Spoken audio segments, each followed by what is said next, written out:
오늘을 살아가는 많은 사람들은 내가 누구인지, 내가 어디로 가고 있는지, 내가 무엇 때문에 사는지, 내가 주인인지 일이 주인인지 사실 날마다 휩쓸리는 조각배처럼 살아가는 게 사람이죠. 근데 그 사람을 풍자한 재밌는 유머가 있어요. 한 할머니가 김포에서 부산 가는 비행기를 탔습니다. 화장실 가고 싶어서 이제 스튜어디스한테 물어서 이제 화장실 갔어요. 그리고 나오면서 보니까 자기가 앉았던 자리보다 훨씬 더 큰 자리들이 많이 있는데 사람이 안 앉아 있는 거예요. 이야, 왜 이렇게 사람이 안 앉지? 이 좋은 자리? 그 자리에 가서 앉아 있었습니다. 이제 승무원이 와서 그래요. 할머니, 이 자리는 비즈니스 자리라요. 이 자리에 앉으면 안 돼요. 아니, 아무도 안 앉은 자리에 왜 앉으면 안 되냐고 기어이 주저앉아 있는 거예요. 그러니까 또 다른 승무원이 가가지고 할머니 귀에다 대고 뭐라고 하니까 얘기도 끝나기도 전에 할머니가 얼떡 일어나더니 자기 자리로 가는 거예요. 그래서 그 승무원한테 다른 승무원들이 물었어요. 도대체 귀에 대고 뭐라고 했냐고. 이 자리는 제주도 가는 자리라고.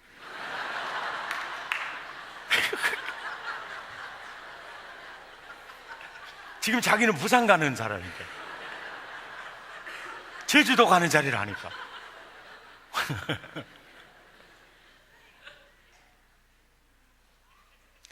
이제 김포공항에서 한 아가씨가 내렸습니다. 택시를 탔어요. 한참을 가다가 기사님에게 그래요. 아저씨, 내가 언니 집 가자 그랬어요? 동생 집 가자 그랬어요? 그러니까 기사님 대답이 더 걸작이야. 어디서 타셨지요?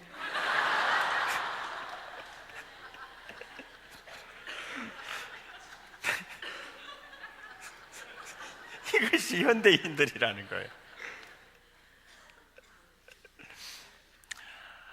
예수님은 누구를 찾아 왜 오셨을까? 예수님은 누구를 찾아 왜 오셨을까? 여러분, 사람들은요, 부담스러운 사람 꺼려하죠. 그리고 만나면 상처 주는 사람 정말 만나고 싶지 않죠. 텔레비를 보다가 코미디 프로 재미없으면 스포츠 프로 재미없으면 드라마 보죠. 그러다가 채널 이리저리 돌리다가 아주 빼짝 마른 또 시커먼 아이 하나 나와가지고 파리는 그냥 대급박부터 막 붙어가지고 또 콧구멍에 낙지발이 나와있는 애 나오면은 계속 보고 싶어요. 어느 채널 돌리고 싶어요. 은큼하게 앉아 계시지 마세요. 어떤 모금 방송하면 부담되죠. 사람은 그래요. 그래서 사람은 누군가 나에게 도움이 될 만한 사람을 좋아하죠. 그리고 잘 보이고 싶고, 그리고 그들을 찾는 경향이 많죠. 하나님도 그러실까? 예수님도 그러실까? 저는 오늘 이 말씀이 참 은혜가 됐어요. 수없이 많이 듣고 읽고 전했던 말씀인데 이번 주간에는 이 말씀이 그렇게 느낌이 새로우면서 좋게 다가오는 거예요. 그 말씀이 오늘 본문입니다.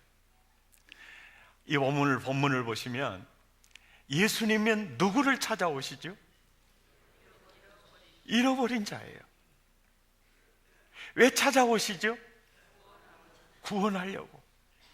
그러니까 이 구절을 계속 읽고 또 암송했던 구절이죠. 인자에 온 것은 잃어버린 자를 찾아 구원하려 함이니라. 그러다 보니까 너무 익숙해진 본문인데 원문을 한번 봐봤어요. 헬라어 원문을 봐봤더니 도대체 예수님이 찾아오시는 분이 잃어버린 자인데 잃어버린 자라는 원문의 뜻은 어떤 뜻을 지니고 있나? 봤더니요, 참 놀라웠어요. 예. 바로 아폴륨이라는 말인데, 완전히 파괴된 자, 완전히 손상된 자, 그리고 하나님을 잃고 자기 자신을 잃고 행복을 잃고 모든 것을 잃어버린 사람, 이 뜻을 가지고 있는 단어인데, 번역을 할 때 잃어버린 자가 가장 이상적이겠다, 이렇게 표현이 된 거죠. 그러니까 이 말을 이렇게 번역할 수 있어요. 예수님이 누구를 찾아오셨느냐? 완전히 손상되어 파괴된, 완전히 부서져 버린 그 인생을 내가 찾아왔다. 왜? 뭐 하려고? 이 구원하려고라는 이 단어가 참 헬라어 읽기도 좋더라고요. 소주. 내가 발음을 잘못했어요. 소조. 동조가 아니고 소조. 이 말은 완전히 파괴되다, 손상되다의 정반대 개념이에요. 파괴된 자를 구출하는, 그 손상된 자를 완전케 하는. 야, 놀라운 말씀이셨어요.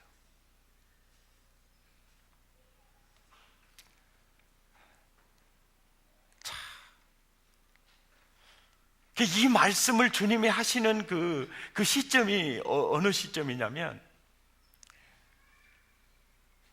삭개오라는 이름을 가진 자가 있는데 1절에 보면 그 사람은 부자고 세리장이에요. 이렇게 성경은 압축법을 썼어요. 이게 부자고 세리장이다. 이게 뭘 드러내 보여주느냐면요, 당시에 그 유대 나라는, 팔레스틴은 로마의 식민지였어요. 그리고 그때 주로 세리들은 백성들에게 세금을 많이 거두어서 로마에 많이 바치는 자들을 진급을 시켰어요. 그러니까 그가 세리장이 되었다라는 것은 얼마나 로마에게 충성했는가, 반대로 보면 얼마나 동족들을 힘들게 했는가. 그러니까 로마의 충성을, 그 지수가 너무 높아서 세리장이 됐고, 또 그가 부자였다는 말은 그렇게 로마에 충성하고 부자가 됐다. 그러면 이 사람이 부에 대한 꿈을 꾸었다는 점이고, 부에 대한 꿈을 꾸는 이유가 내가 부자가 되면 내가 행복해질 거야, 또 부자가 되면 사람이 날 우러러 볼 거야. 막상 부자가 되어놓고 보니 자기 주변에 사람이 아무도 없는 거예요. 외로움, 공허함, 못 견디겠는 거죠. 그래서 예수님에 대한 소식을 듣고 예수님을 보기 위해서 나왔다. 이게 공허함이에요. 이게 인생이 아니다. 얼마나 그 영혼, 그 마음이 부서졌나. 그런데 키는 작고 사람이 많아 예수님을 볼 수 없으니까 돌 무화과 나무에 올라가서 지나가시기를 기다리는데, 지나가시던 예수님이 삭개오야 내려와너라, 내가 오늘 너희 집에 요하여야 되겠다. 그리고 예수님을 모시고 집에 왔어요. 믿음의 결단입니다. 예수님, 제 가진 재산 절반은요 다 가난한 자들에게 나눠줄 거예요. 그리고 내가 누구의 것을 속여 빼앗은 일이 있으면 4배나 갚을게요. 그러면 삭개오 재산 하나도 안 남아요. 이 말이 무슨 얘기냐? 예수님, 이전까지 나를 움직이고 나를 이끌고 나의 주인은 재물이었는데요, 그 재물이 내 인생을 피폐하게 만들었어요. 이제 나의 주인은요 예수님입니다. 그 고백이에요. 그 고백 순간에 하나님의 나라가 오늘 이 집에 임하였다. 그리고서 이 뮤지컬이나 이 연극에서 나레이션을 하는 거예요. 인자가 온 것은 완전히 파괴되고 손상되고 모든 것을 잃어버린 자를 찾아서 완전케 하려 왔다, 고치려고 왔다, 이 나레이션을 하는 거예요. 철학관을 운영하는 분이요, 한 20년 동안 이렇게 사람 손금을 봐주고 이렇게 사주팔자를 봐주고 이렇게 했는데, 하루는 갑자기 문득 이런 생각이 들더래요. 야, 내가 이것을 그 논문 쓰듯이 어떤 데이터를 봐가지고 책을 써놓으면 이거 대박이 터지고 또 손님이 더 많아지겠다. 그래서 이분은 다른 사람하고 달리요, 의사가 환자들의 기록 카드를 기록하듯이 이 자기에게 운수 보러 오는 사람을 전부 이 카드를 작성해 놨어요. 카드를 작성해 놓고 그 카드에 주소 다 있잖아요. 이제 다 찾아보는 거예요. 그런데 이제 아마 이 사람은 죽었을 거야. 이 사람은 객살상이었거든. 그래 가봤더니 자기보다 더 건강하게 살아있는 거예요. 아니, 기록표하고 완전히 다른 거예요. 그리고 또 암흑의실을 찾아가 이 궁합을 봐줬는데 이 궁합은 절대 안 맞아가지고 결혼하면 이거 이혼하게 생길 궁합이었어. 가봤더니 어머나, 그렇게 금실 좋게 살고 있는 거예요. 또 어떤 사람은 적상을 봐줬는데, 적상 아시죠?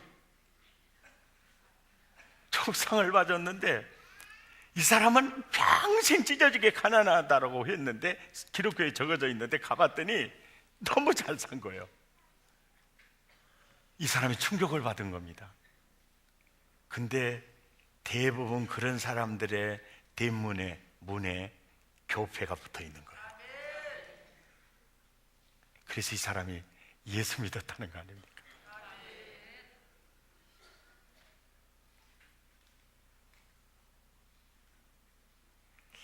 왜 그런 표정으로 저를 보십니까? 내가 지금 옛날 철학관에 운영하는 것처럼 보입니까?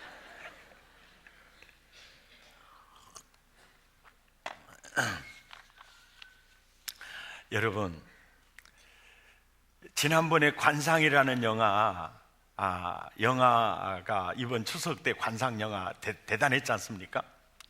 저도 봤어요. 근데 관상대로 되는 것도 아니고 안 되는 것도 아니다.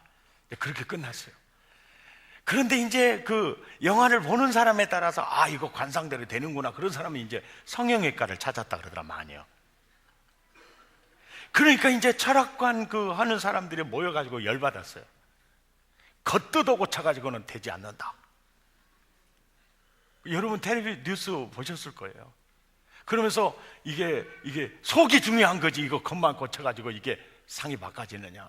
그러니까 사실은요, 그들이 말하는 것도 뭐냐면 관상보다 더 중요한 건 심상이라는 거예요. 심상. 근데 요즘 그 유전자에 대한 연구가 활발해지죠. 그래서 유전자 지도에 따라서 이 사람은 60대에 고혈압이 오고 이 사람은 이제 50대가 되면 위암이 올 거다. 그래, 유전자 지도에 따라서 된다. 그러면 건강관리할 필요가 뭐가 있느냐, 이런 또 의문이 제기되지 않습니까? 그럴 때 그들이 그러잖아요.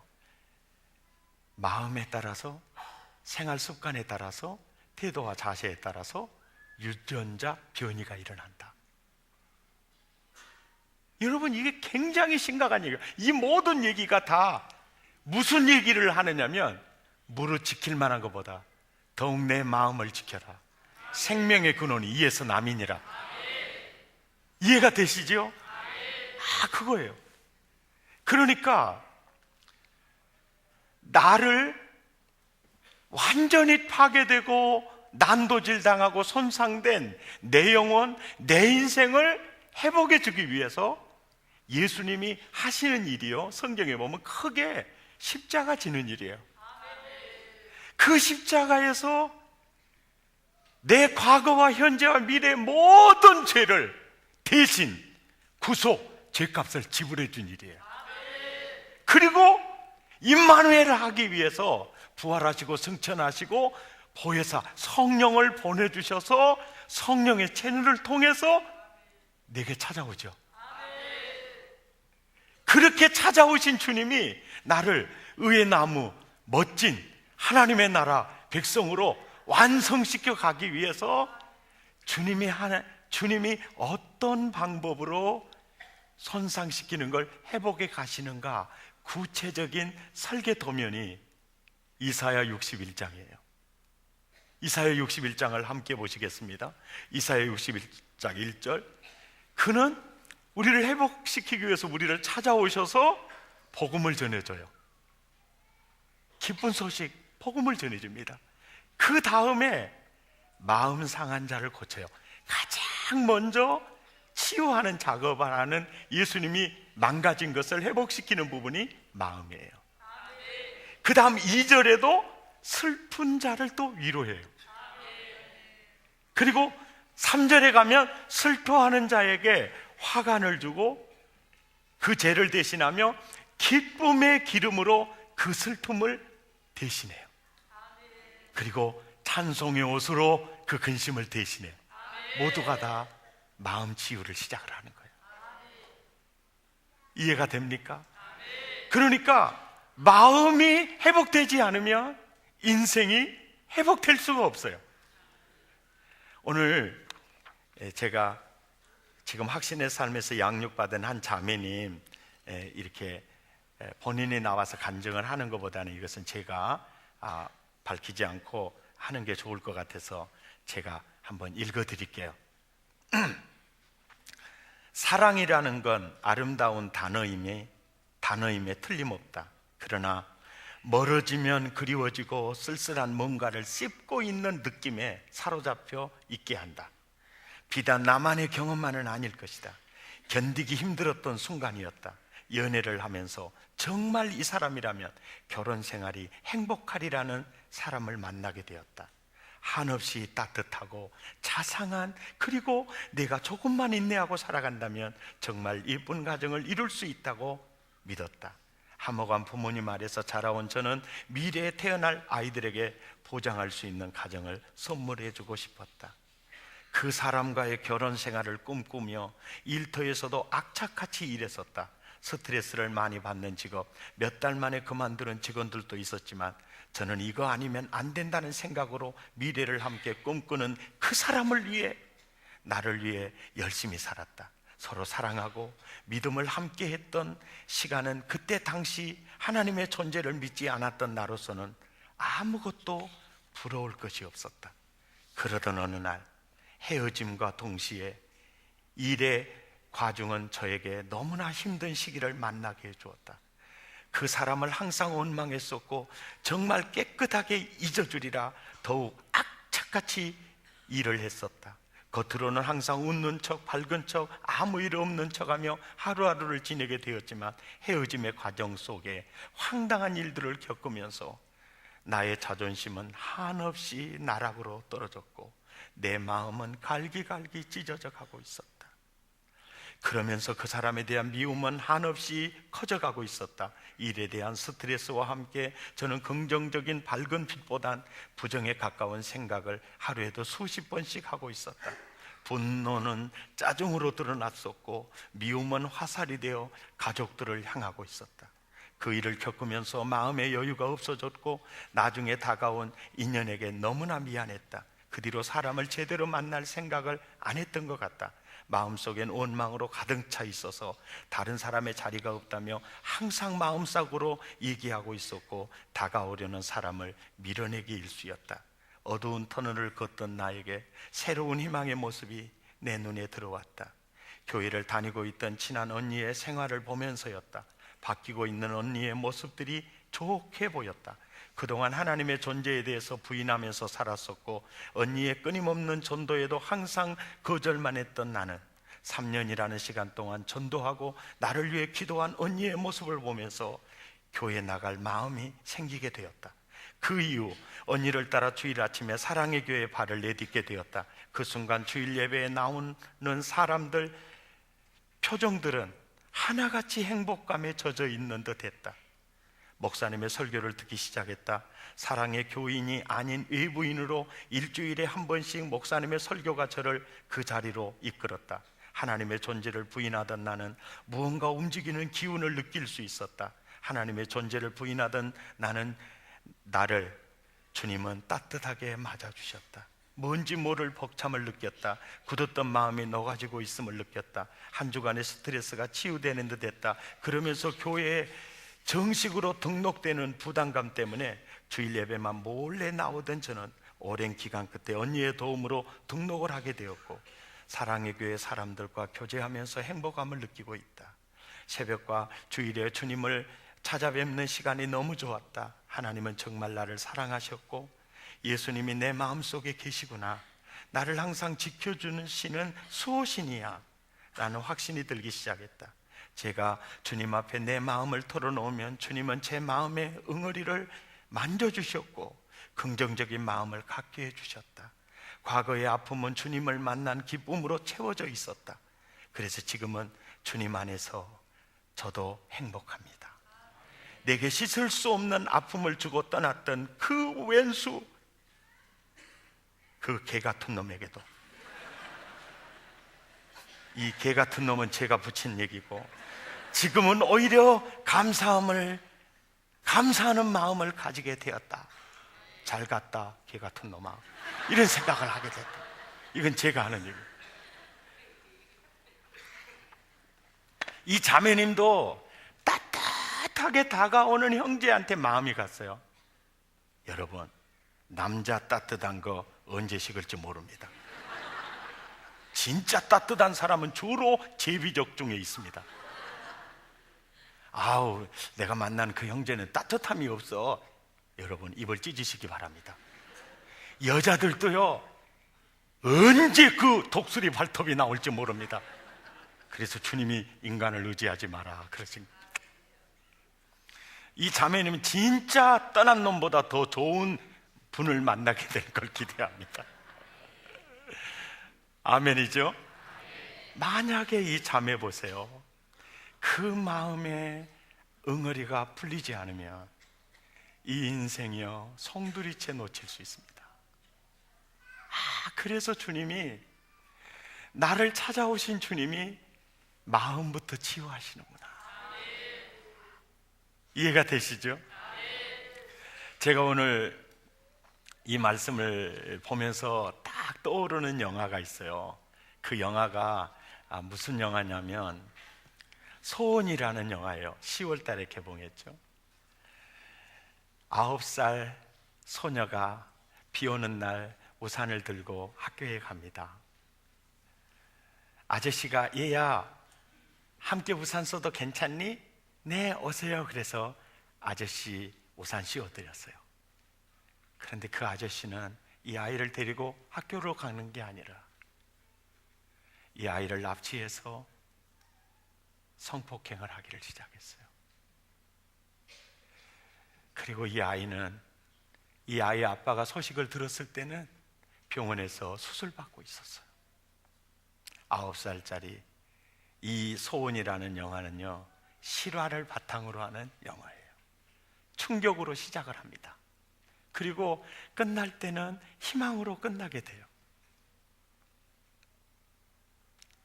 이 영화를 보면 육체만 망가진 게 아니에요. 마음까지 다 망가져서요, 공포와 두려움 속에서요 사람을 만나기를 너무너무 싫어하는 거예요. 이 아이를 고치기 위해서 애쓰는 아빠와 엄마의 그 감동스러운 면을 다루는 영화거든요. 이제 그걸 보면서 뭘 느끼느냐? 사탄과 죄에 파괴되고 손상된 내 자신을 보는 거예요. 그리고 이런 나를 찾아오셔서 나를 완전하게 회복시켜 가시는 그 아빠 엄마의 모습에서 예수님의 모습을 보는 거예요. 아멘입니까?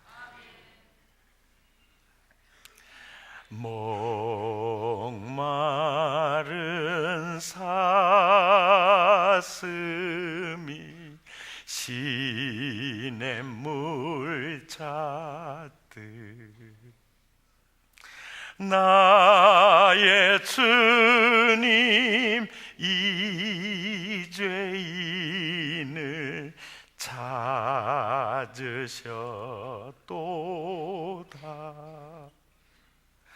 나를 위해 생명 바친 목자 예수 고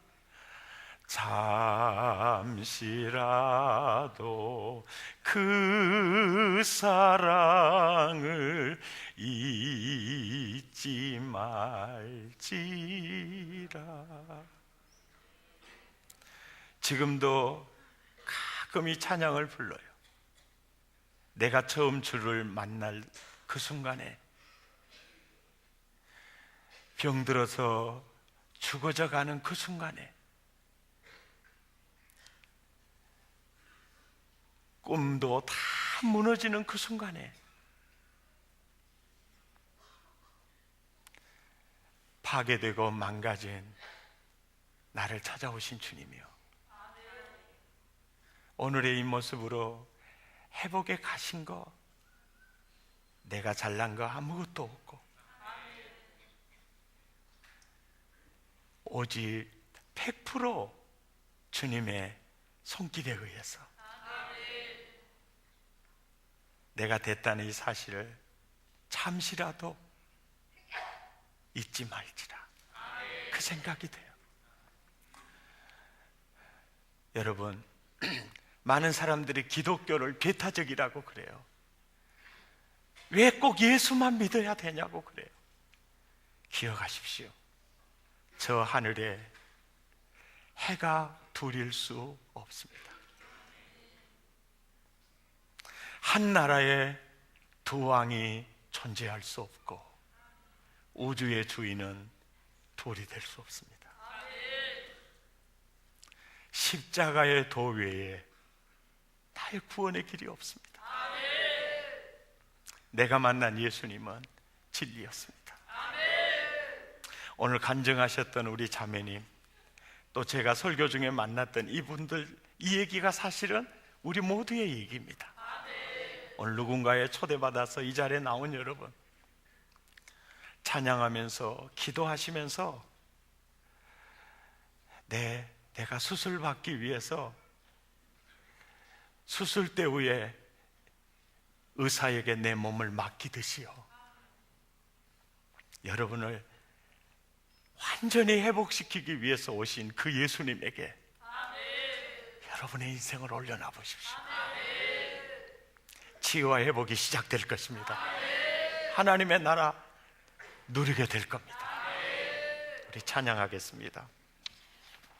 멀고 험한 이 세상 길, 소망 없는 나그네 길, 방황하고 헤매이며 정처 없이 살아왔네. 의지할 것 없는 이 몸 위로받고 살고파서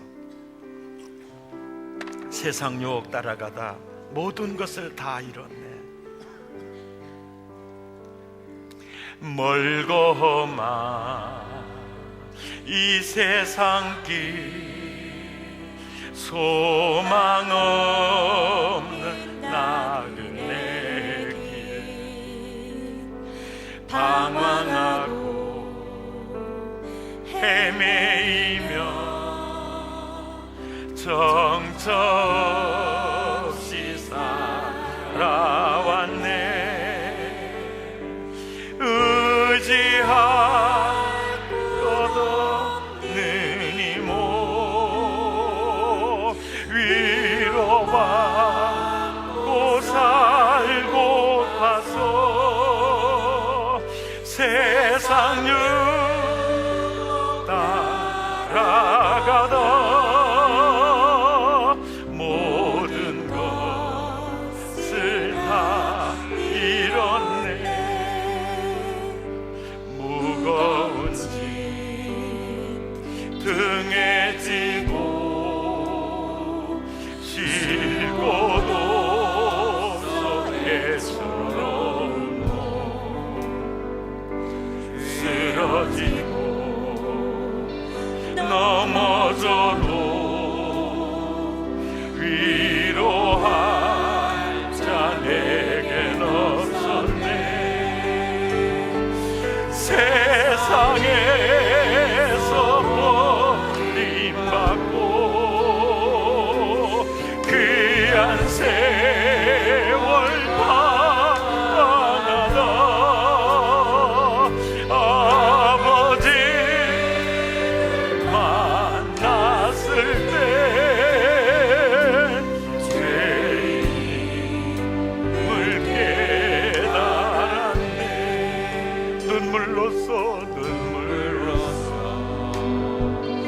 회개하고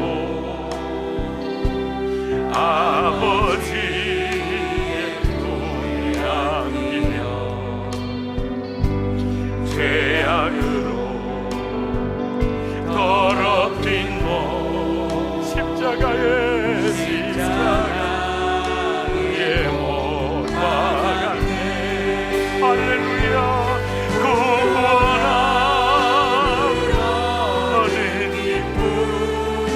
세상에서 제일이라 영광의 길 영광에 돌아가신 내 주 예수 찬양하네. 우리 다 같이 머리 조아리시고 우리 결단의 기도 드리겠습니다. 오늘 누군가의 초대받아 처음으로 이 자리에 와 계신 여러분을 위해서 주님은 오늘 또 이 말씀을 하시고 계신 것입니다. 내가 만난 주님은 인자에 온 것은 완전히 파괴되고 손상되고 잃어버린 자를 찾아 그를 완전히 회복시키려고 왔다.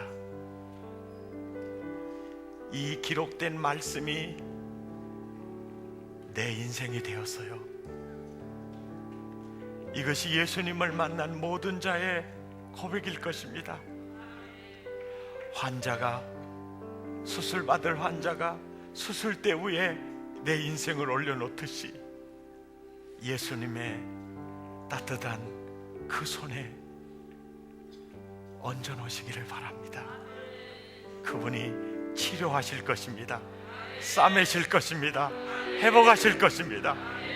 오늘 처음 나와서 기도가 뭔지 몰라도 하나님, 이제 내 인생을 당신의 품에 안기기를 원합니다. 나를 안아주십시오. 나를 회복시켜 주십시오. 일으켜 주십시오. 기도해 보시기 바랍니다. 우리 다 같이 마음을 토하고 입술을 열어 기도하겠습니다. 고마우신 하나님,